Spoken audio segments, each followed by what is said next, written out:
Deus nos permitir, na graça de Deus, 40 anos de casado. E, enfim, estamos dando prosseguimento na família. Minha irmã mora aqui, pode ser que alguns de vocês conheçam, o doutor Eliane Girão, é ginecologista. É sua médica? Tudo bom? Já palestrante. Desculpa brincar, amigo. Não sei me informar. Doutora Eliane Girão é minha irmã caçula. A família dela toda aqui também tem filhos médicos também. Doutor Paulo Henrique Girão também foi médico do esporte. Alguém aqui é esporte? Eu também sou esporte, Está ruim, nosso esporte está ruim, mas eu tenho outro time rubro-negro que é o Flamengo. Então pelo menos a gente, não, é rubro-negro, por favor. Mas olha, pessoal, brincadeiras à parte, mas brincadeiras com verdades, né? Sou adesguiano daqui de Recife, fiz a DESG em 1983, ainda com o saudoso professor Eusébio de Souza de Lima, e tive uma grata oportunidade de conhecer um universo bastante grande de pessoas aqui da sociedade pernambucana, e eu sei que aqui nós não temos somente pernambucanos, nós temos pessoas de outros estados do Brasil, e aí eu digo para vocês, eu começo dizendo para vocês o seguinte: é muito bom a gente ser brasileiro. Só que a gente tem que respirar numa hora dessas, porque de ontem para hoje a gente achou que o mundo ia acabar. Né? Eu estava ali agora recebendo convite, porque amanhã vários estados estão fazendo manifestações contra essa afronta à democracia que está sendo feita numa corte que a gente tem que dizer que é a corte maior, mas é menor para nós. Né? É menor. Vamos voltar aqui ao tema. Quando foi falado para mim que nós iríamos estar presentes aqui num fórum de conservadores da direita do Nordeste, eu tinha que pensar em o que eu queria falar com vocês aqui. Eu não vou falar sobre segurança, não. Vou falar um pouco sobre segurança, mas só no final. Essa imagem pode ser apagada agora, só depois que a gente passaria. Vou falar com segurança para vocês só no final. Ela está muito pequena, Ismael. Se ela pudesse ser ampliada, seria o ideal. Tem como ampliar ali embaixo, né? Mas tá bom. Depois a gente mexe nela. Só apaga agora, por favor. Então, eu vou me deslocar aqui, tá? Eu sei que eu sou feio, cabeçudo, então se quiserem olhar para mim, a gente fica conversando e batendo papo. Então, pensei o que a gente deveria conversar aqui. Conversar sobre o Brasil, conversar sobre o Nordeste, conversar sobre política, conversar sobre o momento atual. Eu estou vendo que alguns aqui já estamos, assim como eu também, com os cabelos já com alguma coisa de um banho de algodão. Outros o banho foi com ácido, então já está começando a perder um pouco do algodão. As senhoras, graças a Deus, todas as meninas muito novinhas, todas, né? Com certeza absoluta. As meninas aqui, nenhuma delas tem cabelo branco, isso é muito bom, né? Ó, já acabei de ganhar todas as meninas aqui a simpatia. Pelo menos eu sei que elas não vão dormir. Os homens, cuidado, porque se alguém dormir, na época de quartel, a gente fazia o seguinte: quando o cara estava dormindo, a gente mandava o cara ir lá para trás, para o riacho, entrar na água, né, para ver se acordava na água. Não vou fazer isso aí aqui mesmo. Então, pensei o que eu poderia falar com vocês sobre isso. E aí eu quero que me permitam trazer o tema política para alguma coisa próxima da área militar. Mas, general, política não tem nada a ver, militar não tem nada a ver com política. Aí eu digo para vocês o seguinte: a família tem política. Nós praticamos a política na família também no dia a dia, isso é doutrinário, isso é real. E no militar também nós temos política. Só que lá não é política partidária, inclusive política partidária é crime, é passível de punição. É política, é o exercício da atividade, da representatividade junto aos demais que compõem aquela comunidade, aquela sociedade. E é exatamente, talvez, uma das primeiras mensagens que eu gostaria de deixar para cada um dos senhores e senhoras aqui, é que nós falhamos e nós continuamos falhando nessa palavrinha, representatividade. Eu acredito que cada um dos que estão aqui, em outubro passado, nós votamos 2 vezes, sim ou não? Todos votamos. Votamos por uma representatividade, certo? Escolhendo alguém que vai nos representar. Eu tive 81.639, com mais o meu 40 votos no Rio Grande do Norte. Não era de lá, era chamado de forasteiro, ainda sou chamado por alguns da mídia que eu sei que nunca vão querer gostar de mim, nem também não quero agradá-los. Quero trabalhar pelo Rio Grande do Norte, onde eu fui eleito. Mas nós precisamos parar para pensar sobre representatividade política. Se nós estamos aqui, eu acredito que a maioria, ou a grande maioria, estamos aqui porque temos um pensamento voltado para a direita, para um país que possa ser considerado como uma empresa, para um estado e um município também, porque todos nós estamos no município, que também possa ser considerado como uma empresa. Ontem eu respondi entrevistas lá no Rio Grande do Norte, e hoje ainda de manhã. O que é que o senhor acha dessa ideia do ministro Paulo Guedes de acabar com municípios que tenham menos de 5 mil habitantes e que não tenham... Eles não falam os 10% da receita, né? A geração. Eles só falam habitantes. Aí já começa com o terrorismo. Por quê? Porque tem município pequeno que tem renda e que se sustenta. Mas tem muitos municípios, inclusive grandes, e estados também. Acho que Paulo Guedes até pegou leve, porque tem estados que não conseguem ser autossustentáveis. E aí eu volto à palavra empresa. Eu fiquei 36 anos dentro do Exército.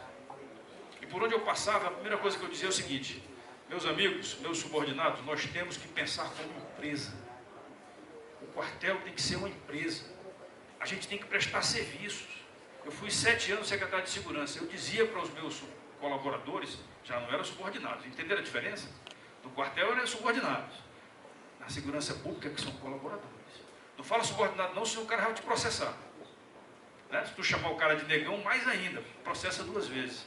A gente está criando uma sociedade complicada.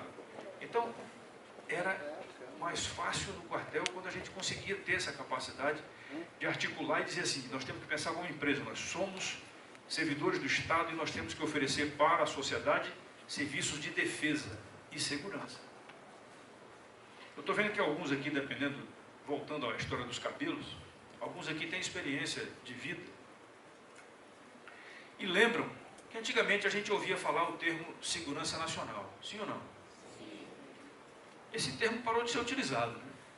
Ainda existe uma lei de segurança nacional que foi instada agora para ser utilizada nesse absurdo das gravações que foram feitas aí contra o presidente Bolsonaro. Uma das gravações foi no meu celular. Uma das gravações eu estava ao lado do presidente, nós ligamos para um deputado federal, porque a gente estava numa manobra em relação ao partido PSL. Ele disse assim: eu quero falar com os deputados que estão na dúvida. Aí eu peguei o telefone e liguei para 5 deputados. Um deles, quando ele atendeu o telefonema, ele botou no viva voz e um outro deputado gravou. Acho que está tocando aqui. Não vou deixar gravar não. Só vou apagar aqui. É a imprensa querendo me ouvir aqui. É a imprensa querendo. É Bruno Barreto. É mais ainda. Então, segurança nacional. Parei aqui, não foi? Segurança nacional. E aí nós somos agentes prestadores de serviço, nós somos uma empresa. Cada um de nós, eu agora como deputado, eu sou uma empresa. Eu tenho que prestar serviço para aqueles que me elegeram. E para aqueles que não me elegeram também, mas que moram no Estado, que moram no município, no Estado e no país para o qual eu sou deputado federal. Se eu não estivesse aqui falando com vocês, se eu não tivesse aceito esse convite, eu poderia ser classificado como sendo um cara que foi eleito, mas não quer saber da população. Eu não estou aqui por causa de voto. Eu estou aqui porque eu acredito que a gente pode sim conversar. Eu vou ouvir vocês, eu quero que vocês me questionem. A gente pode sim conversar para a gente fazer as mudanças. Eu conversei com alguns palestrantes desde ontem, conversei com eles e procurei saber o que eles abordaram aqui. Porque o que eu quero dizer para vocês é o seguinte: eu nunca fui filiado a partido nenhum. Me filiei agora, quando fui para a reserva. Agora não, há 10 anos atrás. Faço umas contas aí, né? Eu com 17 anos entrei para a medicina, 18 anos eu fui para a academia, fiquei 36 anos no exército, 10 anos na reserva. Nesses 10 anos de reserva, eu me filiei em partidos políticos, um partido, e depois saí porque eu vi que não era aquilo que eu queria. E agora, ano passado, a gente entrou no PSL porque foi o partido que Bolsonaro escolheu para ser o partido para as eleições. Porque, infelizmente, você não pode fazer uma candidatura independente. A nossa democracia separei as sílabas. Tá? A nossa democracia exige que você esteja afiliado a um partido. E o pior, por favor, prestem atenção no que eu vou falar aqui agora. 0 recursos do fundo partidário. O partido não me sustentou para a eleição. Aí eu sou eleito, o mandato é do partido. Brincadeira isso aí, né? Isso é brincadeira. Tá? Então, nós precisamos sim aperfeiçoar muito a nossa democracia. E aí eu pergunto para vocês, esse aperfeiçoamento, ele está no rosto da gente, ele está na mente da gente, ele está no coração da gente. A gente não aceita estar dentro de uma agremiação partidária que defenda bandidos. Ou tem alguém aqui do PCC? Primeiro comando do Norte, tem alguém aqui assim? Não tem, né? Porque uma agremiação partidária, estou olhando para o doutor Daniel aqui, estou preocupado, porque ele já quase que levantou a mão. O doutor Daniel Sampaio é um amigo nosso que a gente fez um trabalho de quase um ano, né, doutor Daniel? Um ano de trabalho voltado para a campanha eleitoral, promovendo o nome do nosso presidente Jair Bolsonaro. Eu nem falei isso daí, mas Bolsonaro é colega meu de turma, é um ano de diferença, paraquedistas juntos, trabalhamos juntos durante algum período no Rio de Janeiro, e quando ele decidiu que ia concorrer à presidência, coincidiu de nós estarmos numa viagem em Brasília, e ele pediu o nosso apoio, e a gente apoiou. O Rio Grande do Norte foi um dos estados, pelo menos no Nordeste, foi o estado que teve o resultado menos ruim, né? Tanto no primeiro quanto no segundo turno. Porque o Nordeste, infelizmente, em função de um apadrinhamento, de uma política que eu digo que é lamentável, que a gente até hoje ainda vive. Eu sei que tem gente aqui, eu sou católico, praticante, mas eu lamento muito que a gente ainda use da pieguice, né, da piedade humana, para fazer com que alguns setores da sociedade cresçam em função da miséria humana. Eu sou contra isso daí. Eu acho que a gente deveria ter uma sociedade, sim, que fosse mais positiva, uma sociedade que fosse mais... Não digo igualitária, porque o termo igualitário pode ser associado com o comunismo. Não, é difícil você ter isso aí. Nós somos diferentes. Nós somos diferentes porque Deus nos fez diferentes. Claro, por favor, Deus nos fez homens e mulheres. Não tenho dúvida. Alguém tem dúvida quanto a isso? Essa é a natureza humana, né? É divina. Tem gente querendo mudar isso daí. A gente tem que reagir a isso. Eu acredito que muitos dos senhores e senhoras aqui já temos netas. Eu tenho 3 netas e um neto. Tá certo? E eu brigo com meus filhos para que eles possam estar acompanhando permanentemente o que está sendo mostrado na escola, o que está sendo mostrado no meio da rua, junto com os grupos de amigos, porque esse é o maior problema nosso hoje. A nossa sociedade criou alguns estigmas, criou alguns direcionamentos que nós praticamente podemos dizer que a sociedade perdeu o controle do que está acontecendo. Eu era secretário de Segurança no Estado do Brasil e aconteceu um problema de um jovem aluno marginal, tá? Mas o cara era aluno.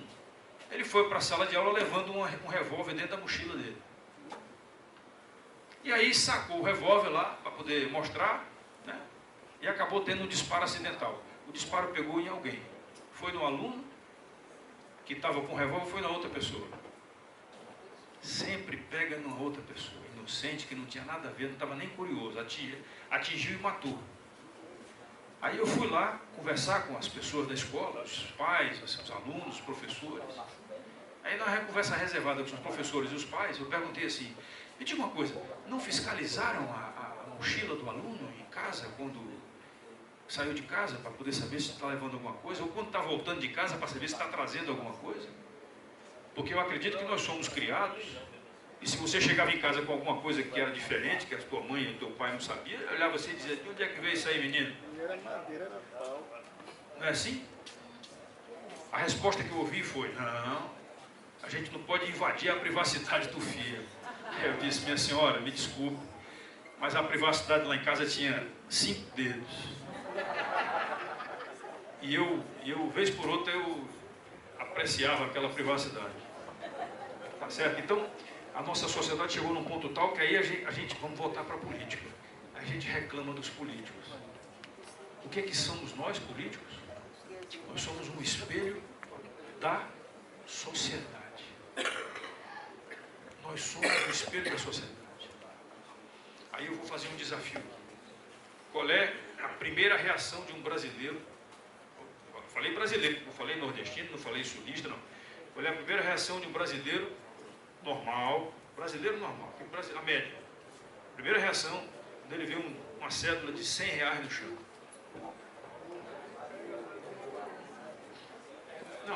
Não falem a segunda. Eu quero a primeira. Qual é a primeira reação, por favor? Não, a primeira reação é pisar em cima. Ele pisa em cima. Para garantir que ninguém viu, ele pisa em cima. Aí olha para um lado, olha para o outro, olha para o céu para ver se vai chover. Aí começa a se coçar. Né? Começa a se coçar, se abaixa, pega o dinheiro e guarda e diz: me dei bem, ganhei 100 pratas sem precisar trabalhar. Engraçado, né? Ele poderia pensar assim: pô, se esse dinheiro é um dinheiro de alguém, se o cara ganha salário mínimo, vai fazer muita falta. Mas isso não é o pior da sociedade. O pior não é isso. O pior é se ele for uma pessoa honesta com vocês e levantar e perguntar: ei, alguém aqui perdeu? Então, mais uma vez eu digo, nós perdemos o controle da nossa sociedade. Então, o primeiro ponto que cada um de nós aqui tem que fazer quando voltar para casa, quando tiver amanhã, depois da manhã, mês que vem, semana que vem, ano que vem, é dizer: nós temos que trabalhar para mudar a maneira de pensar e agir da sociedade brasileira, porque fazendo isso, nós estaremos contribuindo para termos políticos melhores. Sim ou não? Começando pela própria casa. A senhora está certíssima. Então, vamos voltar aqui à minha situação, que eu acho que é aqui que eu... Talvez tenha sido isso que... Me falaram que eu teria 2h30, é isso?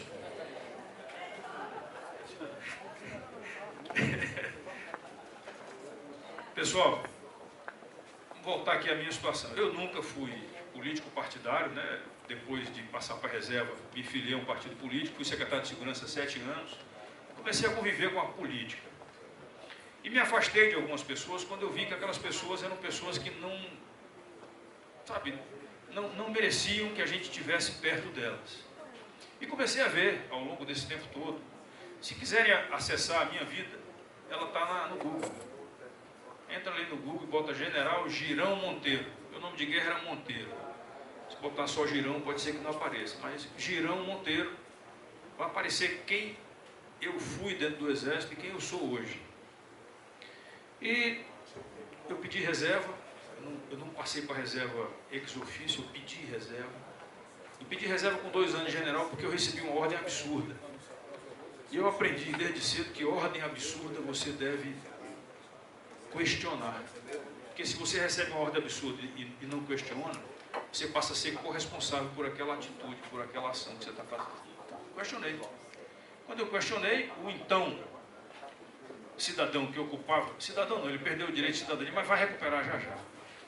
Ele ocupava a presidência da República, hoje ele é um hóspede famoso ainda da Polícia Federal em Curitiba, mas deve estar saindo já já com essa decisão aí do nosso Superior Tribunal da Vergonha. Pô, Superior Tribunal Federal. Era bom se fosse, né? Mas é isso. Mas a senhora sabe, posso chamar de você? Você sabe que essa é a provocação maior que eles querem fazer conosco. Nós temos que ter muito cuidado. Essa é a provocação maior. É provocar o desequilíbrio na sociedade no limite máximo do elástico esticado para que haja ruptura.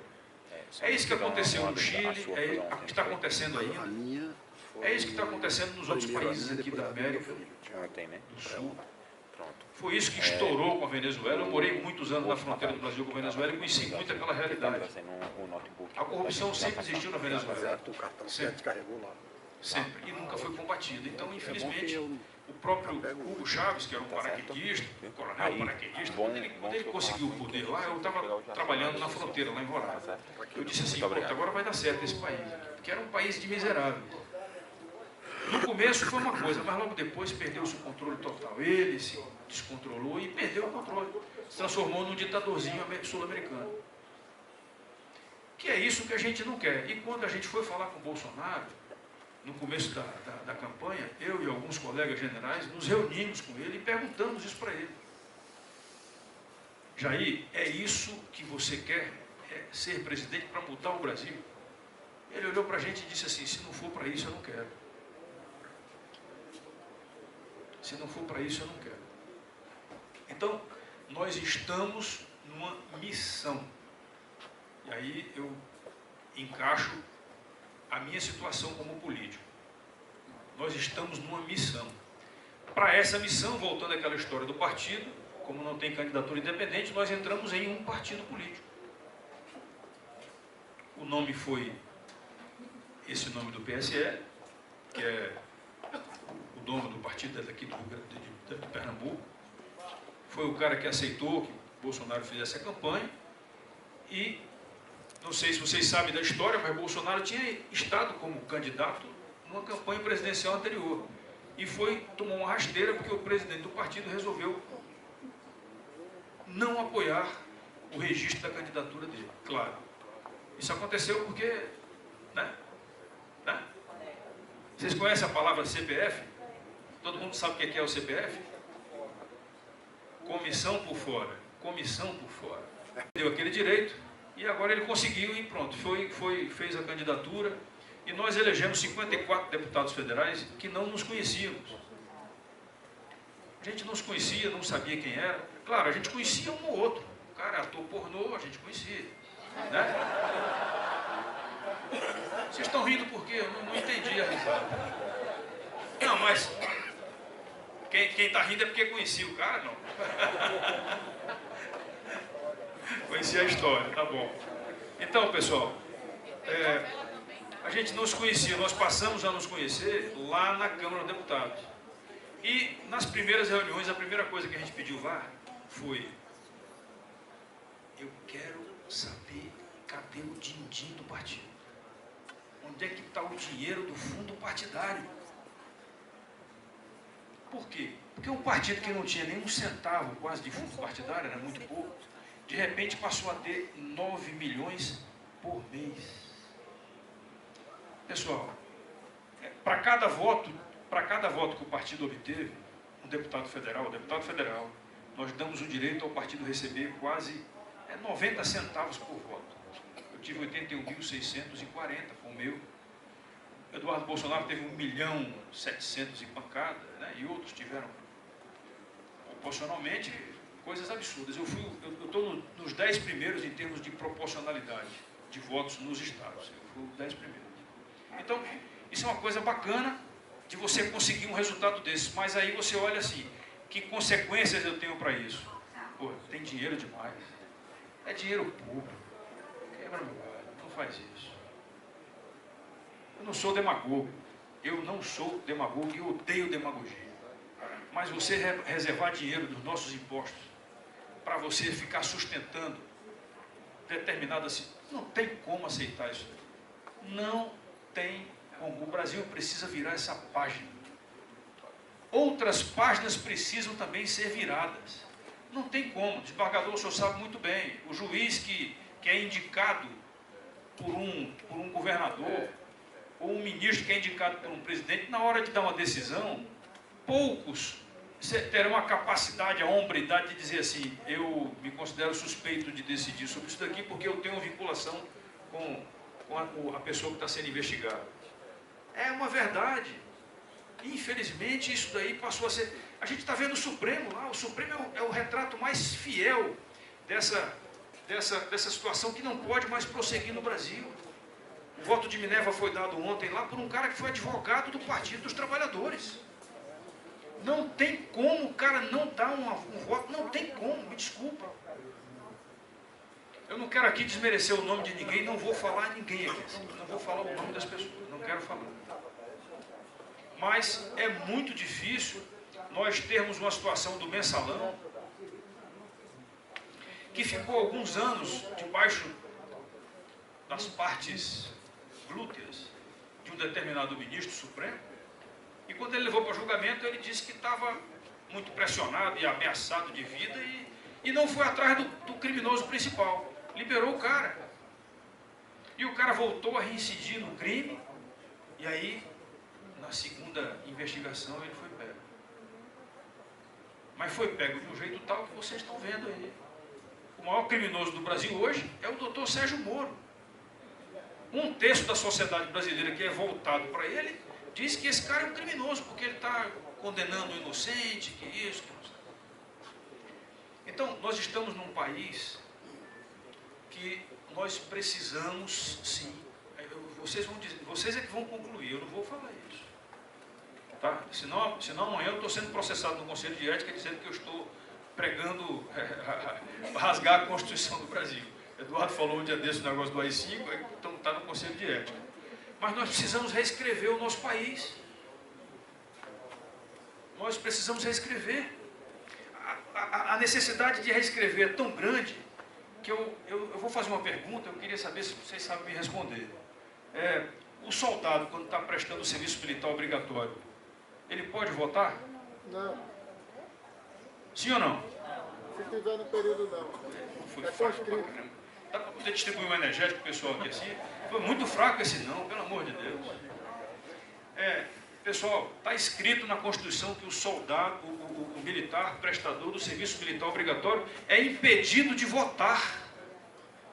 O preso, o condenado não vota. O preso preventivado vota. E tem preso preventivado que fica preventivado durante um ano, quase. Essas coisas são coisas que estão na Constituição brasileira. Então, nós temos uma conformação geográfica. O Brasil conseguiu consolidar suas fronteiras no começo do século passado. Barão do Rio Branco, né, um grande diplomata brasileiro, advogado, um cara que eu presto continência para ele todo dia que eu ouço falar nele. Ele tinha uma frase muito famosa, dizia que nós precisamos ser pacíficos, vírgula, porém fortes. Pacíficos, porém fortes. E Barão do Rio Branco, quando ele fez o traçado geográfico do país, quando ele conseguiu consolidar as nossas fronteiras, nós perdemos só um ponto na fronteira, foi a derrota do Rio Branco. Somente um ponto. Foi exatamente lá em Roraima, na disputa com a antiga Guiana Inglesa. Perdemos um trecho lá de 40 e poucos quilômetros para a antiga Guiana Inglesa, hoje República Cooperativista da Guiana. Fora isso daí, nós ganhamos todas as demandas de fronteiras e não temos nenhuma zona de atrito, reconhecida internacionalmente nenhuma zona de atrito. Temos várias zonas de conflitos, hoje de segurança pública ou de defesa de fronteira, né? Por conta do crime desorganizado que está campeando por ali, somente por causa disso. Mas, voltando, por que eu falei sobre a situação nossa de fronteiras e do Barão do Rio Branco? Porque nós já fomos um país com respeitabilidade internacional por conta de personalidades nossas que chegaram lá fora ou daqui de dentro, externavam opiniões, participavam de rodadas de negociações e tinham capacidade de decisão em benefício do país e não em benefício próprio. Quem nasceu primeiro? O ovo ou a galinha? Essa resposta é difícil demais. Quem nasceu primeiro? O corrupto ou o corruptor? Né?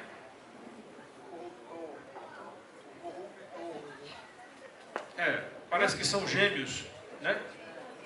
É impressionante nós pararmos para poder pensar no tocante aí esses últimos escândalos de corrupção no Brasil.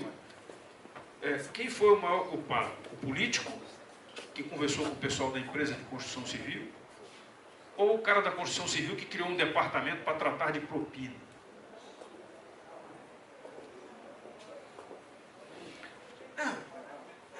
Essas coisas nós temos que parar para pensar. Voltamos àquela história da sociedade. Essa é a sociedade que nós estamos inseridos. Quando você entra numa fila, quando você estaciona um carro no local que não pode estacionar, entra numa fila que não é a tua fila, você poderá estar cometendo alguma agressão a uma pessoa ao lado. Então nós temos que pensar nisso daí. Quando eu digo que o Flamengo é o melhor time do mundo, eu posso estar contrariando algumas pessoas aqui, mas ninguém pode jogar pedra em mim. Quando muitos você diz assim, é a sua opinião. Eu acho que o melhor time do mundo é o Sport, até porque tem um conflito ainda aí de um campeonato, né? Não, tem um conflito ainda aí tem um campeonato brasileiro aí que... dizem que os juízes que votaram ganharam casas aqui na Praia de Carneiros.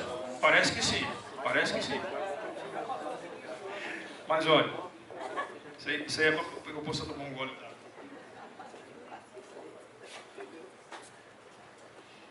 Na vida militar, não é bom torcer o Ibis. Eu dizia, quando o pessoal me perguntava, estava em conflito, eu disse, não, eu sou torcedor do Ibis. Pronto, é o pior time do mundo, ninguém gostou. Alguém que torce pelo Ibis assim como eu, não? A minha mulher, que a gente está casada há 40 anos, ela tem uma cabeça muito boa. Ela morou muitos anos aqui em Recife, morava em Olinda. E a gente começou a namorar. Eu não sou muito aficionado a futebol, não. Gosto de ver um jogo, vez por outra ali, mas eu brinco muito. E começamos a namorar, eu cheguei para ela assim um dia e disse assim, minha filha, você gosta de futebol? Qual é o seu time lá no Rio? Ela disse, não gosto muito não, mas meu time é o Fla-Flu. Me conquistou naquela hora. Ela falou Fla no começo, né? Se ela falasse Flu, Fla... Mas na vida militar e na administração, de uma maneira geral, e aí os partidos políticos, eles deveriam pensar dentro de um princípio administrativo. Você tem várias maneiras de administrar, né? Tem o bom moço, e tem a administração característica da administração militar. Aquela hierarquizada, né? Organizada, enfileirada, alinhada. A administração militar, ela visa resultados, ela visa objetivos. A missão é identificada, a missão é deixada muito clara, e todos se unem para conquistar aquele objetivo, cumprir aquela missão. O partido político deve ser a mesma coisa, né? O objetivo é ter o mandato, ter o poder. Agora, por favor, não é como falava Maquiavel. Os fins não podem justificar os meios. Não podem. De maneira nenhuma. Essa frase tem que ser atualizada. Essa frase tem que ser reescrita. Hoje, eu conto uma história rápida. Uma bodega, uma mercearia, uma venda de bebidas. O cara só vende cachaça. O nome dele é Nicolau. O Nicolau só vende cachaça. Para sustentar a família dele, mulher e filhos, o Nicolau precisa vender cachaça. É a vida dele. Quanto mais cachaça, mais dinheiro ele ganha. Aí chega um cara de moto, para na frente da bodega do Nicolau e diz assim, Nicolau, bota uma cachaçinha para mim, deixa a garrafa aqui. Bota uma pitu aí que eu gosto de beber cachaça. Aí o cara começa a beber cachaça e começa a ficar já sem condições de levantar. O Nicolau quer vender cachaça, mas aquele piloto de moto que está ali na frente, o cara deve ter família também. Aí será que o Nicolau vai deixar o cara sair dali, depois de beber todas, dirigindo a moto? Os fins não podem justificar os meios, de maneira nenhuma. A gente tem que rever isso. O Nicolau tem que chamar, tem que pegar, telefonar para a mulher do cara, para a companheira, para seja lá o que for, para o filho. Diz assim, ó, vem buscar o cara aqui assim que eu tomei a chave dele, não vou deixar ele sair dirigindo. Não é por causa da blitz, não, é porque ele vai colocar em risco a vida dele e a vida de outras pessoas. Então, na política brasileira, nós não podemos mais permitir que essa frase seja dita. O Partido dos Trabalhadores, me desculpe se alguém aqui já foi filiado ao PT, ou ainda é filiado ao PT, mas se não era nem para estar aqui, né? Mas o Partido dos Trabalhadores, ele praticou, na essência, a frase maquiavélica.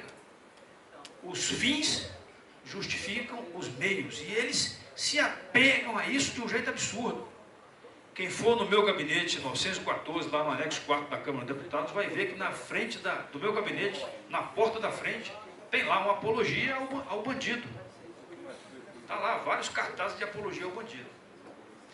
E do lado de cá eu botei uma frase que a gente falou durante a campanha, com a tropa se deslocando para uma missão, tropa fardada. O Brasil nunca precisou tanto de ordem para alcançar algum tipo de progresso. Se não tem ordem dentro de casa, se não tem ordem dentro da empresa, se não tem ordem no quarteirão, não tem como você viver em paz. Não tem. E aí a gente volta a falar agora sobre Brasília. 10 meses de mandato, tive uma interrupção desse mandato aí. Vou contar, né, Daniel? Eu tive uma interrupção desse mandato durante pouco tempo. Eu fiquei 45 dias afastado da Câmara, porque me apareceu um aneurisma de aorta ascendente. Sem nenhum sintoma, dentro de um exame de rotina, apareceu essa dilatação. E o médico disse assim: general, é cirurgia de imediato. Deus me permitiu que eu identificasse esse problema. Eu fui para o INCOR de São Paulo. Meus filhos me obrigaram a ir para lá para poder fazer uma consulta. Quando eu cheguei no hospital, já não deixaram nem sair. Já fiquei lá e já fiz. 4 dias depois eu estava fazendo a cirurgia. Então eu fiquei esse tempo afastado. Mas esse tempo que eu fiquei afastado, 2 dias de UTI, e depois mais uns 3 dias, 5 dias que eu fiquei sem o celular na mão. 5 dias sem o maldito celular na mão. Eu estou usando 2 já, tá? O outro está ali com o doutor Temício. 5 dias sem celular na mão, mas querendo saber o que estava acontecendo em Brasília, no Brasil. Isso fazem 4 meses que eu tive essa situação. E numa dessas vezes, ainda lá no hospital, foi falar comigo lá o Eduardo Bolsonaro. E nessa conversa que eu tive com ele, a gente chegou à conclusão de que realmente existiam muitas diferenças internas dentro do PSL. E eu vou falar uma frase aqui agora, sequenciada, que vocês, por favor, me desculpem. Estou chamando de vocês. Ó. Vocês me desculpem, mas é uma verdade. Eu tenho falado isso desde o começo. Nós sabíamos que não seria fácil. Não está sendo fácil. E não será fácil. Alguém aqui tem dúvida que nós vamos ter 4 anos de perseguição e de confusão o tempo inteiro? Acho que ninguém aqui tem dúvida quanto a isso. A guerra declarada entre a mídia, que não sei por que foi para um outro lado, não digam. Não digam qual é o outro lado. Por favor. Essa guerra declarada, que também nunca deixou de estar presente nas comunidades acadêmicas, me desculpem aqueles que são das comunidades acadêmicas, mas a maioria das comunidades acadêmicas do Brasil também foram para o outro lado. Há muito tempo. Há muito tempo. Eu fui aluno de universidade. Eu era aluno da Universidade Federal do Ceará, curso de medicina. Tá bom, curso de medicina não tinha muito, mas tinha lá um maconheiro. Se bem que, veja só, não estou aqui criticando quem fumou maconha, não. Quem quis fumar maconha, que fume. Eu não fumo, nem maconha. Eu não posso dizer que sou a favor, porque amanhã vai estar dizendo: o deputado general é a favor dos maconheiros. Então, as comunidades acadêmicas, elas ficaram infiltradas, só que eles não ficaram satisfeitos com isso. A infiltração não foi somente nas comunidades acadêmicas, minhas senhoras, meus senhores. Ela chegou também na escola de ensino médio, até no fundamental. E nós fomos coniventes com isso, porque nós somos os pais, avós. A gente deixou que isso acontecesse. Estou chegando lá.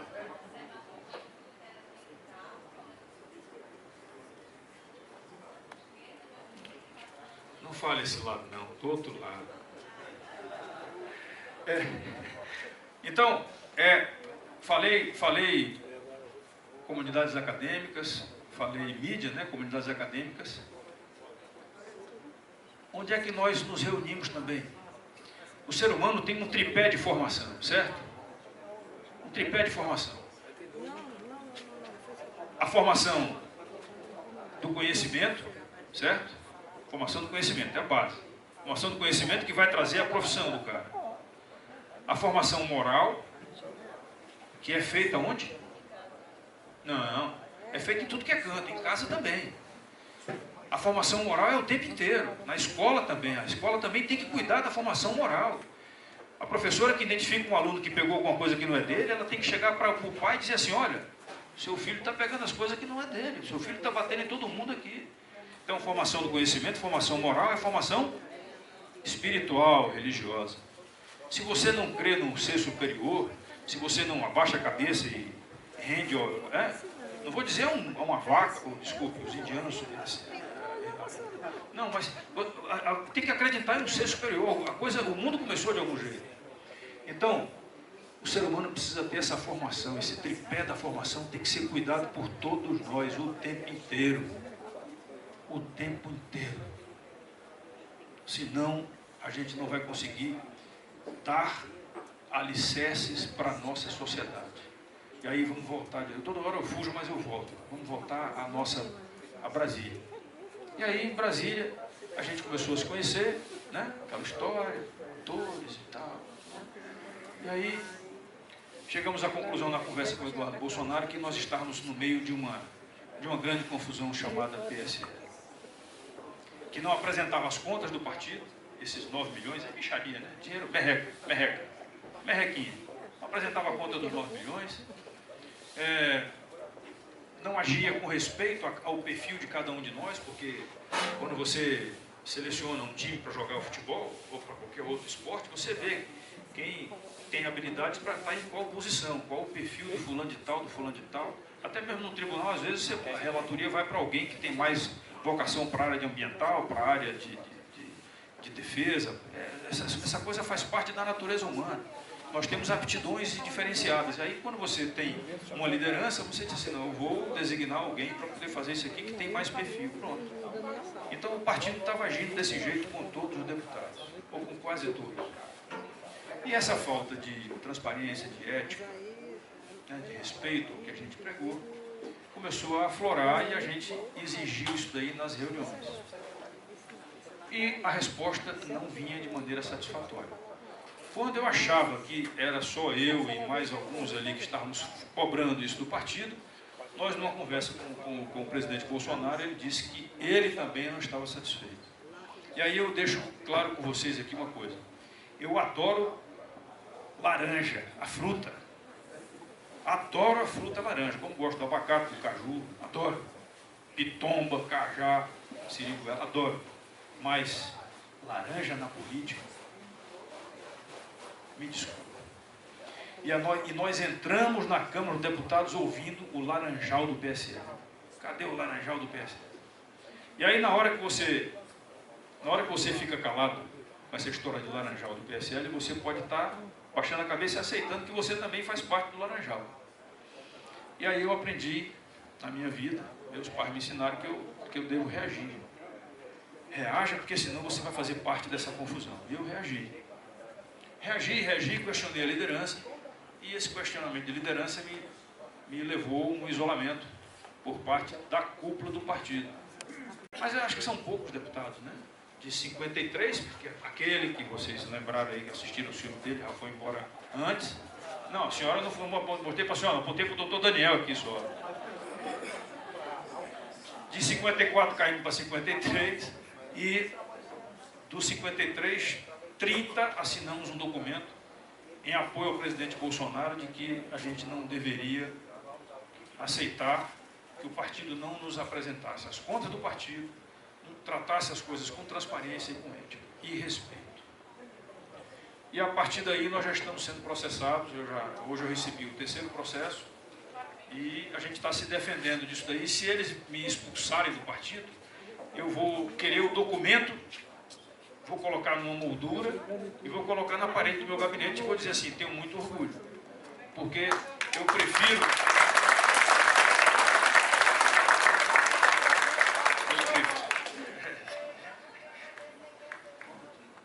exatamente. É uma inversão total de valores que a gente tem dentro do partido que a gente não pode aceitar, né? E aí vamos aqui ao... Pois não?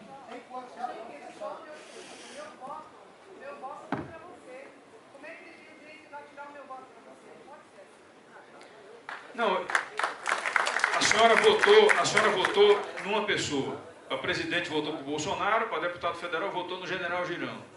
Esse voto não será roubado porque eu não perderei o mandato. Dizem que o passo seguinte, os advogados lá, né, eu sei que tem alguns advogados aqui também, então, os advogados são estrategistas do mal, né? Eles querem bola em cada coisa que assim. Não, você não, cara, você é exceção.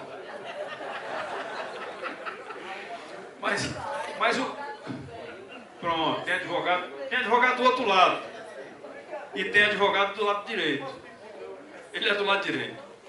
Então, as estratégias que eles estão montando lá, às vezes a gente olha assim, meu Deus do céu, é como se fosse um avestruz, né?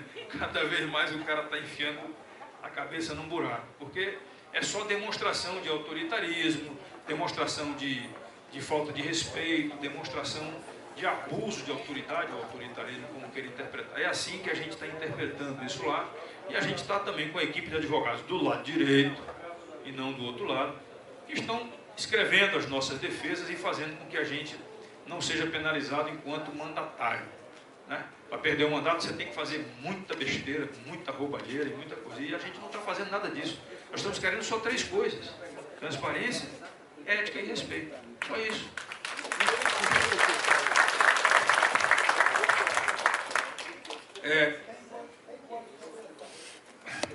Nós estávamos com 28 sendo processados, mas a ideia, primeiro passo é a expulsão do partido, porque eles querem voltar a ter uma maioria para mudarem de novo a liderança, tirarem da mão do Eduardo Bolsonaro e passarem para um cara deles lá que deve ser o... Também, Eduardo está sendo processado. O Eduardo está com um processo também no Conselho de Ética por conta de ter feito aquela entrevista e ter falado AI-5. Né? Nós passamos não sei quantos anos em cima do AI-13, né? E agora, só porque valor um AI-5 pequenininho ali. O AI-17 talvez seja utilizado no futuro, não ver. Mas eu quero interagir mais com vocês, eu estou falando demais, só eu falando aqui, assim é difícil. Só um minuto. Aquela senhora ali, ela levantou primeiro. Oi. Aquela menina, então eu vou chamar de menina. Eu comecei chamando todas as meninas aqui.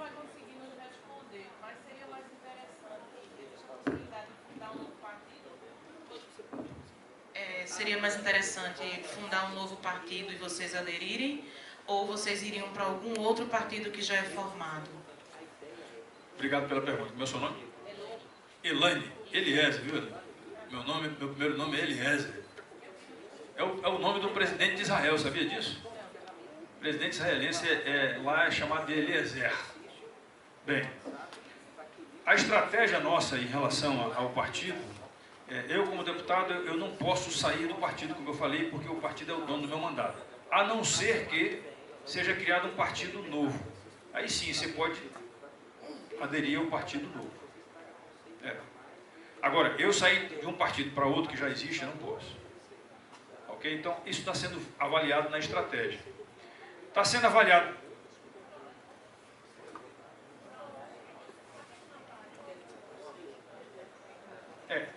Pode, desde que o partido concorde. Na verdade, desde que o presidente do partido concorde. Então, vejam só. Quem já foi aqui, quem viu o livro de história, os filmes, que já foi lá na Índia, né? Eles não têm lá um cara que fica sentado em cima de um pedestal que é adorado por eles? É o Deus deles. Né? Alguns partidos aqui no Brasil têm o Deus. É o dono, é o todo-poderoso. Então, se o dono quiser, ele deixa você sair. Se o dono não quiser, ele processa você e quer tirar teu mandato da tua mão. Tá certo? É assim que está funcionando a nossa política. Por isso é que eu tenho dito para vocês, falei no começo, nós temos que reescrever muita coisa no Brasil. A legislação eleitoral é reescrita a cada eleição, a cada 2 anos. Uma das reformas que a gente está procurando promover lá dentro é a reforma política. Para nós ela é tão importante quanto outras reformas, como a reforma administrativa, a própria reforma tributária. A tributária já está caminhando lá na CCJ. Essas reformas são importantíssimas. Agora o Brasil... Qual é a reforma prioritária para o Brasil? Qual foi a reforma prioritária que o Bolsonaro escolheu? A Previdência. Mas e as outras?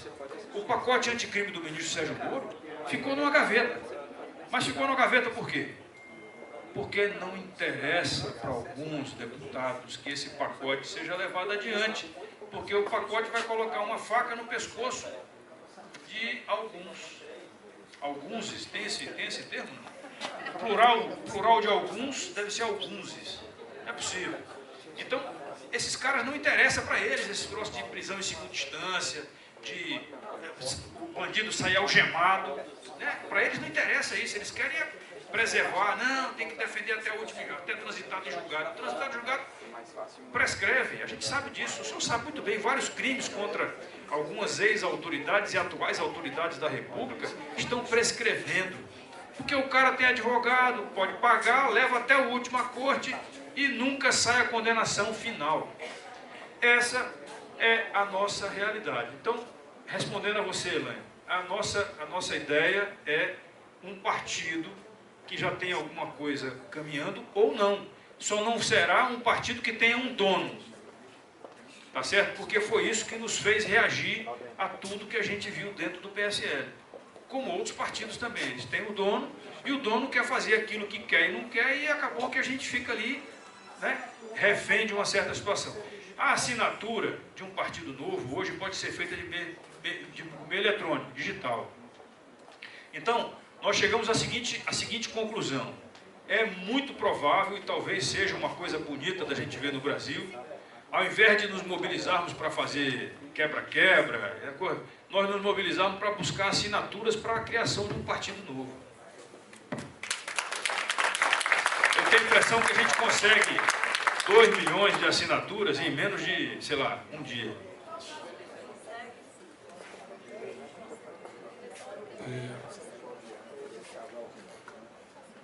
Tá bom. Ela acabou de puxar aqui um cartão vermelho para mim, dizendo que eu estou abrindo para vocês fazerem perguntas, mas tem muita gente que fez pergunta aqui. Então, tem 4 perguntas, tá certo? Isso. Eu tirei a vez dele ali, na hora que ele levantou e gritou ali. Ele está com a camisa bonita de preto e vermelho, então já ganha a minha simpatia.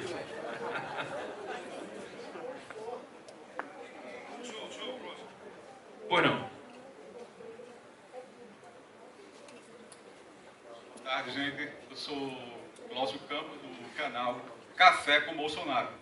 General, é uma felicidade para todos nós ter um capitão e um general nos representando. Né? Nós estamos muito felizes com isso e esperamos que outros militares venham. Né? E o senhor falou que se negou a cumprir uma missão, mas me parece que o senhor não revelou qual foi essa missão. Né? Outra coisa, gente, que eu queria falar, porque se falou aqui da doutrinação nas escolas, eu queria chamar a atenção de vocês, certamente todo mundo sabe, mas é bom lembrar, né, que a Fundação Perseu Abramo, certo? Ela trabalha a doutrinação socialista nas escolas. Fundação Perseu Abramo. Isso dificilmente vai ser combatido, né? Dificilmente vai ser combatido na rede de ensino, né? Temos que encontrar outras estratégias de confrontar essa doutrinação, né? De trazer o pessoal, engajar, né, os brasileiros, né, na causa do Unióbio, na causa da Amazônia, certo? Então, eu quero chamar a atenção de vocês dessa Fundação Perseu Abramo, né, que vai continuar trabalhando a doutrinação nas escolas, né, isso vai continuar trabalhando, precisa ser combatido de alguma forma, né, e gostaria que o senhor revelasse a missão que o senhor se negou a cumprir. Okay. A missão, se consegue ampliar aí, eu tenho outro arquivo também que poderia talvez dar o zoom dele, tem um em PowerPoint, tem um em Word. O Word talvez seja mais fácil de dar o zoom. Por favor, todo mundo olhando para cá, enquanto ele ajeita ali o negócio. Olhando para cá. Aqui, isso. Eu acredito que a grande arma que a gente tem para usar nessa hora aí, para contrapor, enquanto a gente não conseguir mudar o corpo docente em termos de pensamentos, né, fazer uma renovação dessa turma, e isso vai levar tempo, nós temos que trabalhar isso aí dentro de casa. Nas comunidades que a gente participa, nas igrejas, sabe, nas associações de bairros, nós precisamos trabalhar isso aí, porque infelizmente as crianças já estão sendo induzidas a ir para o meio da rua com um cartaz que ela não sabe nem o que está escrito ali, e ninguém está sendo responsabilizado. Aí me desculpem aqueles que possam ser aqui do Ministério Público, mas o Ministério Público é um órgão criado dentro da estrutura administrativa do Brasil, que deveria assumir a responsabilidade de impedir que determinados segmentos da sociedade fossem vulnerabilizados. Então, colocar uma criança que não sabe nem o que é, com um cartaz na mão dizendo, né, o cara é inocente, ele tem que estar livre, isso daí é um abuso, isso aí é crime tipificado, inclusive, no Estatuto da Criança e do Adolescente. Universidades também, né? O MST, eu não deveria ter falado nem a sigla, mas esse movimento aí, ele é terrorista, não tem dúvida, tá? E eles não estão fazendo mais nenhuma interrupção de rodovias, né? Não sei porquê, né? Não sei, alguém sabe por quê? Porque a determinação já é mesmo, é desocupar na hora, não tem como, isso está na Constituição, eu fui militar, eu usei isso daí. Nem invadindo e nem porque é o direito de propriedade. Tá? Então, a minha resposta é essa daí, existe a fundação, existem várias outras que estão permeadas com esse pessoal e a gente precisa realmente combater. E eu acredito que começando dentro de casa a gente consegue. Não, agora você já fez aqui assim, agora... Entra na fila de novo, cara, entra na fila de novo. Ó, isso aqui é disciplina, hein? Tem que ter ordem, senão não tem jeito. Meu nome é Cássio, sou médico anestesista, sou do interior de Pernambuco, Araripina. Agradecer a ilustre presença do deputado federal. Na verdade, não é uma pergunta, é um pedido. Leve ao presidente Bolsonaro, Eduardo Bolsonaro, fale sobre o nosso evento, sobre a importância disso aqui. Nós estamos difundindo a direita conservadora, conservadorismo, nós estamos querendo libertar o Nordeste, nós precisamos do apoio deles de alguma forma. Nós vamos fazer mais fóruns, a presença do senhor aqui, ilustre como tantas outras, e como isso que está aparecendo aqui agora, é uma pena que ele não conseguiu ampliar ali. Você consegue aí, não? Dentro do trabalho legislativo nosso, eu procurei, você é o próximo, eu procurei não limitar a função de deputado federal legislando ou fiscalizando, tá? Porque basicamente o deputado federal ele faz um trabalho legislativo ou de fiscalização. Eu procurei também, dentro da estratégia do mandato, trabalhar com uma concepção de políticas públicas para o Nordeste. E aí eu descobri que não bastava ser só o Nordeste. Nós temos um ecossistema muito forte no Brasil chamado semiárido. Quando eu morei aqui em Recife, alguém aqui conhece Petrolina? Acho que quase todo mundo, né? Eu trabalhei muito em Petrolina também, servi aqui, ia trabalhar muito em Petrolina, então conheço toda essa região aqui de cima, Ibimirim, Floresta, tudo isso daí. Paulo Afonso, rodei Bahia, Pernambuco, Ceará, Paraíba, Rio Grande do Norte, toda essa região a gente permeou e eu me especializei em operações na Caatinga. Eu sou um dos pioneiros nesse curso de operações na Caatinga que tem lá em Petrolina, lá no 72 Batalhão de Infantaria Motorizada. E aí eu pensei, por que não ampliar isso daí para o semiárido? O que eu fiz? Então eu criei, junto com a minha equipe lá, criamos o Pentágono da Segurança dentro de uma estrutura chamada Frente Parlamentar Mista em prol do semiárido. O semiárido é um dos ecossistemas mais ricos do Brasil, tem 1.262 municípios em 10 estados da federação, porque pega inclusive Minas Gerais, o norte de Minas Gerais. E o que é o Pentágono da Segurança? Aí eu queria pedir que vocês, não vai ter prova depois não, mas memorizem isso daqui. A segurança está no meio, e o primeiro item do Pentágono da Segurança é o item que mais faz falta no sertão nosso, água. Então, segurança hídrica e alimentar, porque onde tem água, você tem como produzir a comida para você, certo? Então, o homem se sustenta e se alimenta. Então, hídrica e alimentar. A segunda segurança é a segurança jurídica. O maior erro desses últimos governos, aí, desses últimos anos, foi querer fazer uma reforma agrária, distribuir terra para todo mundo, colocar os assentamentos, invasões na beira da estrada, em fazendas produtivas. Esqueceram de fazer o quê? Colocar o papel na mão do cara. Segurança jurídica de um investidor que vem de lá de fora para cá, porque se ele compra uma terra que assim, de repente o cara chega lá, um antropólogo disse, não, essa terra aqui agora é uma terra indígena, é uma região de quilombolas. Você perdeu a terra, Playboy. Desculpe, perdeu a terra. Não diz nem desculpa. Então, segurança hídrica alimentar, segurança jurídica, depois segurança de infraestrutura. Você tem um sinal de celular na estrada, não digo nem internet, mas um sinal de celular na estrada salva uma vida no caso de um acidente. Eu perdi um amigo porque ele não tinha como chamar, ou pedir o socorro e morreu, porque saiu da estrada no acidente. Tá?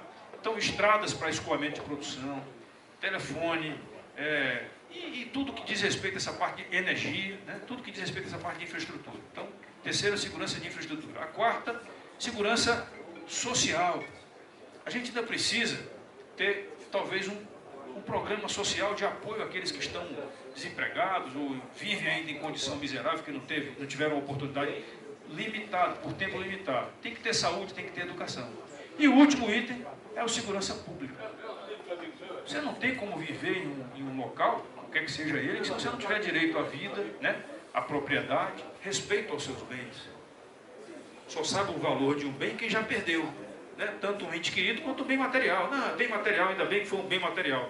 Caramba, eu perdi um carro, nós tivemos um carro furtado, o valor do carro hoje seria equivalente a uns 80 mil reais. Eu não tinha seguro, pessoal. E aí? Perdi. Não tinha seguro. Mas, 2 semanas depois do carro ter sido roubado, apareceu um corretor de seguros. Eu era major na época. Major! Embargador, essa daí foi danada. Essa eu vou contar para o senhor, mas não vou contar o nome dele. O cara chegou para mim e disse assim, major, o senhor perdeu o carro aí, que o senhor estava sem seguro, né? Que pena, né, major? Que bobeira, né? Bobeou, chefe. Lá no Rio de Janeiro. Bobeou, né, chefe? Tinha que ter o seguro. Como é que pode? Um major sem seguro do carro. Eu disse, rapaz, não me chamou o saco não, cara. Já perdi o carro, não tem problema. Perda total. Eu disse, pois é, mas a gente pode dar um jeito, major.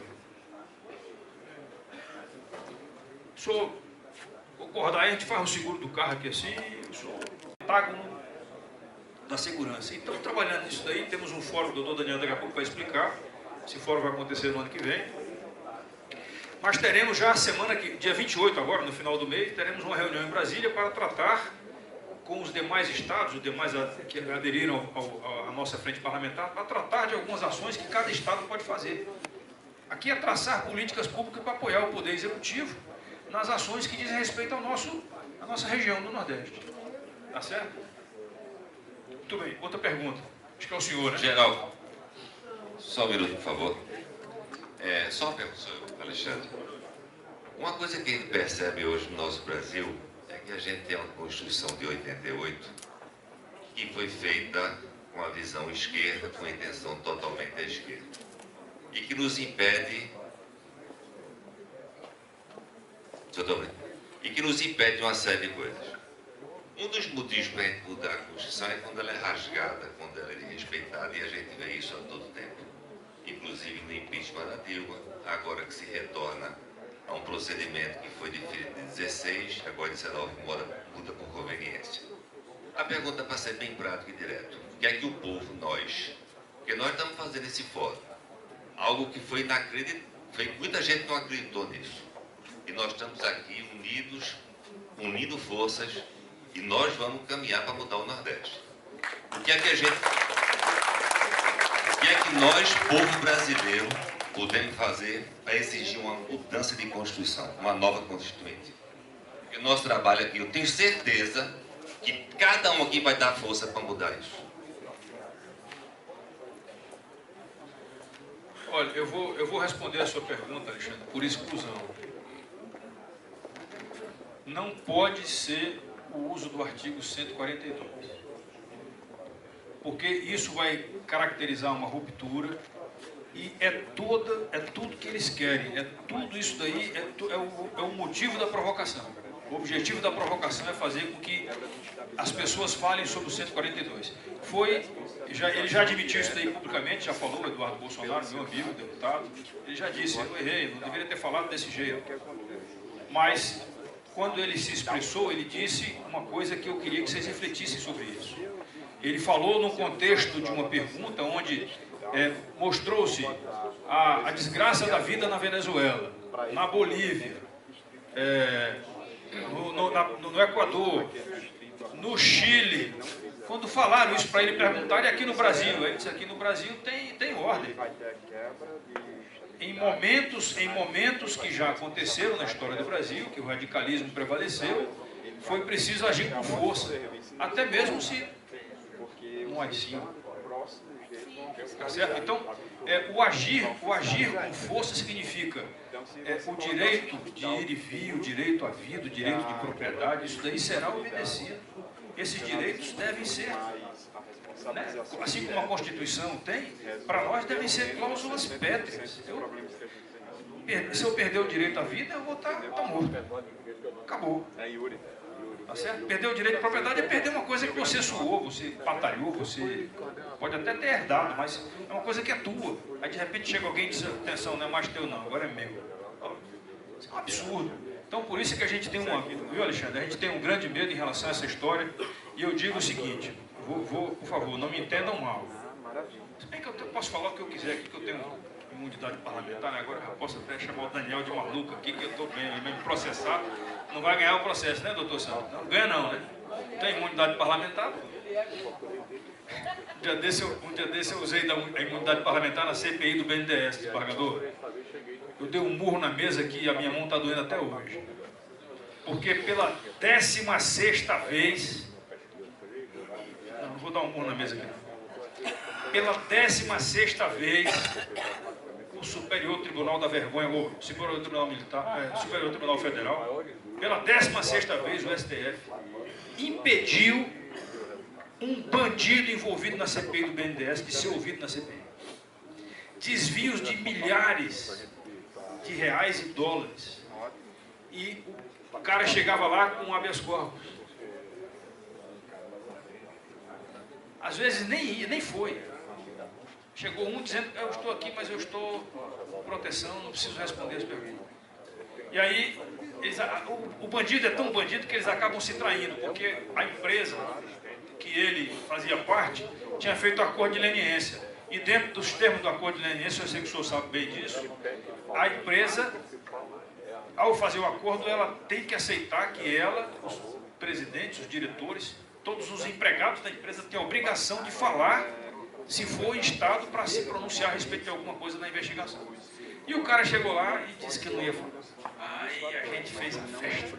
E está sendo processado. Nós entregamos lá na Procuradoria-Geral da República para que essa empresa seja revisada do acordo de leniência e eles percam o direito. Foi a empresa que mais roubou do Brasil, essa é a grande verdade. Começa com J, mas não vou dizer o nome. Não fale não. A gente não fala, começa com J. Ok? Então, Alexandre, o que é que o povo pode fazer? Olha, eu insisto que a gente trabalha no campo das ideias. Então, ir para as ruas e manifestar o seu descontentamento, muita gente no Brasil está fazendo isso amanhã. Certo? Ir para as ruas e manifestar o descontentamento, escrever artigos, aqueles que têm espaço, falar na rádio, na TV, aqueles que têm esse espaço, comentar entre os amigos, mesmo aqueles que você sabe que eles usam, né? Aquela estrela, né? É isso daí, a gente tem que falar, discutir no campo das ideias. Mas tem gente perdendo a cabeça. Eu não sei se vocês viram o vídeo agora aí. Essa semana tivemos um outro embate. Teve um outro embate na Câmara dos Deputados e teve um embate também na Jovem Pan. Tá certo? Então essas coisas estão começando a acontecer. Pessoas estão perdendo a cabeça. Quando eu acordo, eu faço a minha oração diária ali e peço a Deus para me dar paciência naquilo. Eu só peço isso daí. E toda hora eu fico rezando para ter paciência. Porque vez por outra você cruza com os caras que você tem vontade de dar um tapé. Essa é a grande verdade. Não sei se ele respondia. Você encontra gente boa, pessoas boas. Pois não? Boa tarde a todos. Eu quero dizer para vocês da minha satisfação de estar aqui nesse momento e quero dizer também para vocês que é um prazer imenso para mim aqui como pai e como avô estar participando desse momento especial.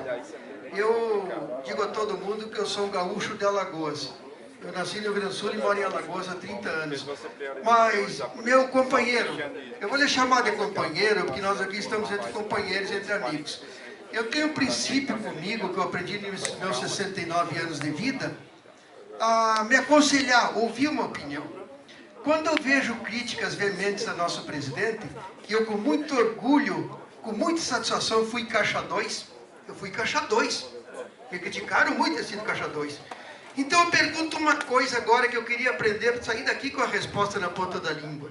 Muita gente está questionando a atual realidade política do nosso presidente, do nosso PSL, e do PSL, aliás, que nós elegemos o Bolsonaro... Nosso PSL não, por favor. Aliás, nosso não, também não sou. Também não não é sou. mais meu. Não, nem meu, nunca fui. Nunca fui. Desculpe, mas a verdade é a seguinte. O pessoal questiona uma coisa. Nós elegemos o Bolsonaro, entendeu? Sendo caixa 2. Eu fui e irei quantas vezes for preciso defender ele. Agora, só uma coisa. Se ele se elegeu, ele deu uma prova cabal à sociedade e à nação, que o fundo partidário é um engodo. Sabe por quê? Nós estamos vendendo, por exemplo, essas reservas minerais, sei lá, um edital, um leilão mundial, 5 bilhões de dólares, de reais. O Brasil pega 2 bilhões, 1 bilhão e meio para o fundo partidário.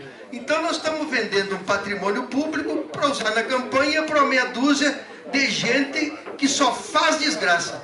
Então eu pergunto o seguinte, não era hora de dar um tapa na cara dessa gente que nos critica e dizer, bem, nós somos contra o fundo partidário e vamos fazer um abaixo-assinado no Brasil exigindo que esse escracho seja acabado imediatamente. Não era a solução? Me perdoe só um pouquinho, eu queria aproveitar a oportunidade, que eu quero desde ontem dizer uma coisa para vocês. Eu sou um cara que trabalha com a força do entusiasmo. Tenho orgulho de dizer que vim para cá sem nada aqui para o Nordeste sem conhecer ninguém. Só que tem uma coisa, nós estamos caindo no conto do pacote. Existe uma divisão violenta, eu coloquei hoje no zap do Bolsonaro. Eu tive o prazer, o convívio desse amigo de gente fina como Pedro Simão, meu amigo particular, que inclusive está na minha casa. Mas eu digo uma coisa, a gente hoje dividiu o Brasil entre esquerda e direita. E nós do Bolsonaro, nós estamos no jogo deles. Nós precisávamos sair daqui, eu não sei, eu estou fazendo um pedido. Nós precisávamos sair daqui para me pegar e ter argumento lá fora sobre a realidade. Mas quando eu saí de lá de Alagoas, eu dizia para o pessoal o seguinte, meus amigos, nós vamos transformar o Nordeste. Porque o que vai acontecer no Brasil, e mais especialmente no Nordeste, vai ser uma coisa que nunca não vai ter precedente na história da nação. Sabe por quê? Porque escutem as palestras do nosso ministro da Infraestrutura. Escute as palestras do Paulo Guedes. O que eles falam em termos de Brasil, eu digo para você sem sombra de dúvidas. Se continuar com essa honestidade, com essa transparência e com essa equipe maravilhosa que nós temos aí, nós vamos transformar esse Brasil. Eu estou fazendo 5 que não foi feito em 50. Agora, uma coisa precisa ser feita. Quando eu saio daqui, eu tenho uma filha que mora aqui em Recife, eu venho muito aqui, meus genros, tudo. Só que o problema é o seguinte, eu noto uma coisa, nós não conseguimos pegar o essencial. Eu tenho a força do convencimento para a juventude. A nossa juventude está céfala, está perdida. 90% dos jovens, 80% dos jovens do Brasil são PT doente. Porque, meu ilustre, um cara que tem 30 anos de idade, há 20 ele tinha 10. Um cara que tem 40, há 20 anos ele tinha 20. Então essa gente sofreu uma lavagem cerebral tão grande que nós precisamos hoje fazer uma coisa. Nós precisamos chegar e dizer para os jovens o seguinte, nós do Bolsonaro, nós somos o seguinte, vocês vão viver uma realidade do antes e do depois. Nós temos a maior índice de jovens deprimidos do mundo, jovens que têm a Bolsa Família, que é uma desgraça, mas a Bolsa Papai é ainda pior. Nós temos jovens com 30, 40 anos que não se animam a sair de casa porque não aprenderam a ter autoestima. Eu nunca na minha vida tive emprego público ou privado. Nunca na minha vida. Nunca. E saí pelo mundo sem nada. Agora, sabe o que é? É que a culpa que está aí, nós temos uma coisa bárbara no mundo. É a nossa cultura, achar culpado para tudo. Na minha casa, que eu digo na casa dos outros, o culpado é o pai e o filho brigando com os outros. Então nós tínhamos que sair daqui agora, desse seminário, desse fórum, com uma coisa. Vamos fazer um convencimento sem briga. Sabe qual é a melhor forma de convencer? É com exemplo, com diálogo, com entendimento. Então vamos mostrar para o jovem o seguinte, meu amigo, tu está desempregado, tu está sem sonho, tu está com a autoestima no chão, Mas a verdade é a seguinte, vem para o nosso lado, que aqui tu vai ter teu emprego e tu vai ter tua oportunidade. Então nós não estamos fazendo nada, não estou sentindo nada para esse convencimento, para trazer essa gente para cá. E não me surpreenda se nós não conseguir a reeleição de ninguém. Tá? Era isso que eu queria dizer. Muito obrigado. Convido a essa reflexão. Tá? Um abraço, muito obrigado pela atenção. O senhor me permita, como é que é o nome do senhor? Luiz? Tá, Luiz Marques. Luiz Marques, deixa eu só falar uma coisa para o senhor me permita aqui pedir desculpas que eu acho que desde o começo que a gente está falando aqui assim, que a opção nossa tem que começar a partir de nós, né? A gente tem que começar a mudar dentro de nós, para mudar dentro da família, dentro da casa, dentro da família, fora nas outras casas dos familiares, nas escolas dos filhos. A gente vai ter que trabalhar muito isso daí. É uma geração para nós conseguirmos apagar toda essa mancha que foi colocada na cultura brasileira. E daqui a pouco eu vou fazer uma figura para que os senhores me entendam, e as senhoras também. Eu posso pedir a atenção de vocês só um pouquinho aqui? Eu vou aproveitar um momento aqui agora e vou falar isso aqui para vocês. Então, se vocês gravarem essa mensagem, eu acredito que eu terei ganho a minha tarde aqui com vocês. Eu servi muitos anos na Amazônia. Na Amazônia, as tribos indígenas, elas são muito grupadas, muito unidas. Mesmo com o advento desse aparelhinho que se aperta na televisão, aperta no botão lá na tomada e ela liga, mesmo com o advento dessa maldita criação, que é a primeira coisa que a gente faz quando chega dentro de casa, né, depois de abrir a porta, é ligar a TV. As televisões chegaram lá, mas as famílias continuam muito grupadas em torno delas. E as famílias nas tribos indígenas da Amazônia, elas são divididas em três setores, três partes. Uma das partes, a gente chama são os donos do mundo. A esses pertence o mundo, o futuro da aldeia. São as crianças e os adolescentes. A outra parte são os donos da aldeia. São os adultos que estão naquela fase de produção, de reprodução e que cuidam de sustentar a aldeia, garantir a segurança da aldeia, comida alimentar e tudo mais. E o terceiro grupo é aquele grupo do pessoal com cabelo de prata, né? Já sem cabelo, que são os donos da história. Três grupos: dono da história, dono da aldeia e os donos do mundo. Aí eu pergunto para vocês aqui, tirem a aldeia amazônica e tragam para dentro da sua casa, Luiz. Traga a aldeia indígena para dentro da sua casa. Aí eu pergunto, será que na sua casa, na sua família, os donos da história são ouvidos pelos donos do mundo? Será que os donos da aldeia consultam os donos da história antes de tomar decisões difíceis para a aldeia?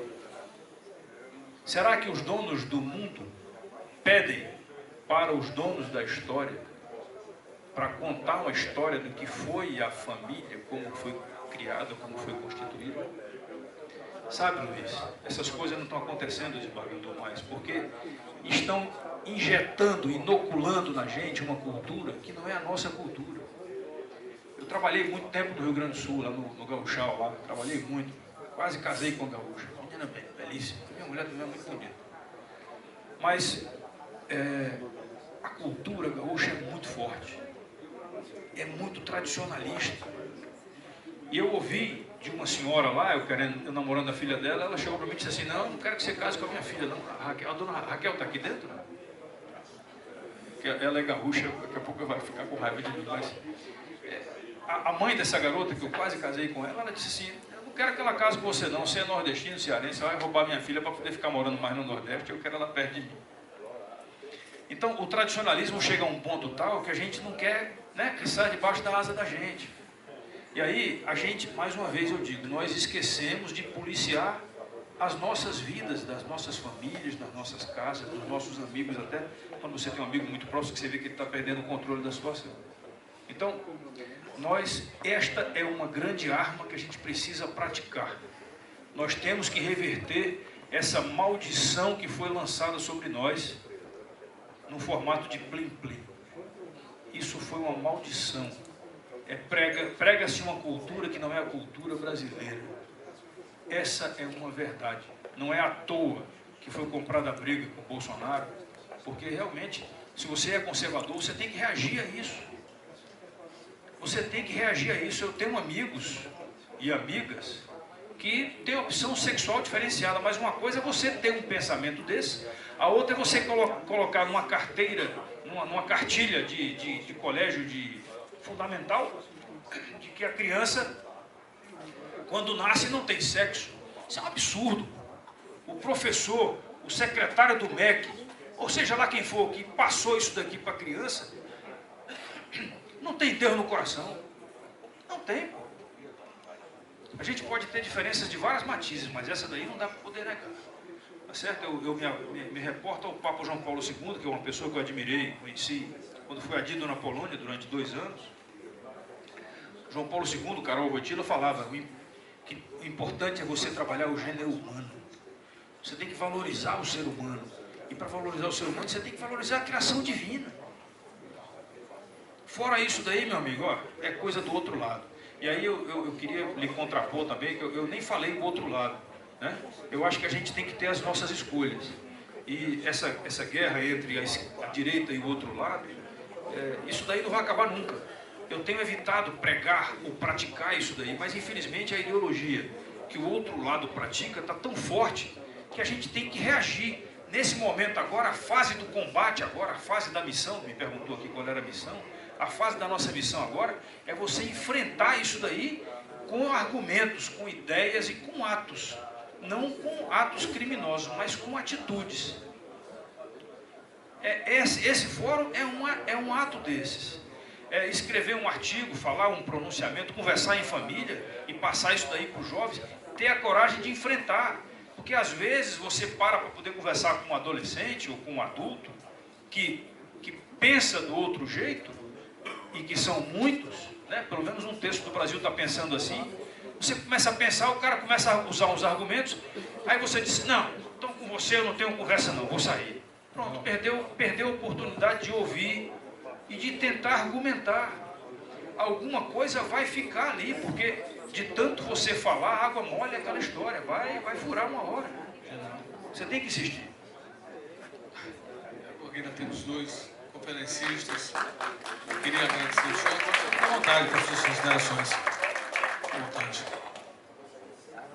Bem, eu lamento que eu não consegui responder a todas as perguntas. Eu vou ali para fora, não vou nem ficar aqui atrás, não. Eu vou ali para fora, se alguém quiser conversar comigo lá fora também, sem esvaziar aqui dentro, eu estou à disposição. @General Girão, eu tenho várias redes sociais aí, Twitter, Facebook, Instagram, @General Girão. É só entrar e dizer que me conheceu aqui no fórum e a gente vai interagir. E vocês vão ver o que eu penso, o que eu tenho feito. Mas eu queria pedir para vocês o seguinte, dessa nossa conversa toda, eu não quero desencadear aqui uma grande campanha de desfiliação ao partido, de maneira nenhuma. Aguardem o posicionamento. O Bolsonaro deve anunciar isso daí, está para ser anunciado já. A gente estamos numa construção aí de uma alternativa. Mas realmente não dá para ficar vinculado a uma situação que a gente está falando aqui, como eu já expliquei para vocês. Assim, é melhor a gente sair para não nos sujarmos com alguma coisa que a gente não concorda. Ou você sai, ou você passa a ser conivente. Eu não serei conivente, nem os meus colegas que estão junto comigo serão. E eu acredito que nem vocês também, depois que vocês tomam conhecimento desses argumentos que nós apresentamos aqui. E se eu posso deixar alguma mensagem para vocês, por último, eu gostaria que vocês gravassem essa mensagem final. Procurem dentro das suas casas, das suas famílias, fazer com que os donos da história conversem com os donos do mundo e que sejam respeitados pelos donos da aldeia na hora das decisões difíceis para a aldeia. Porque se isso daí não acontecer, não adiantou de nada você trabalhar e você estudar e você batalhar para construir aquela aldeia e a aldeia ser perdida por causa de uma inoculação de uma cultura que vem de fora, que não tem nada a ver com nós. Tá certo? Muito obrigado. E só lembrando, hoje é dia 8 de novembro, certo? De 2019. Né? Em 1989, no mesmo dia, acontecia o quê? Queda do Muro de Berlim. Muito obrigado. Muito obrigado, general.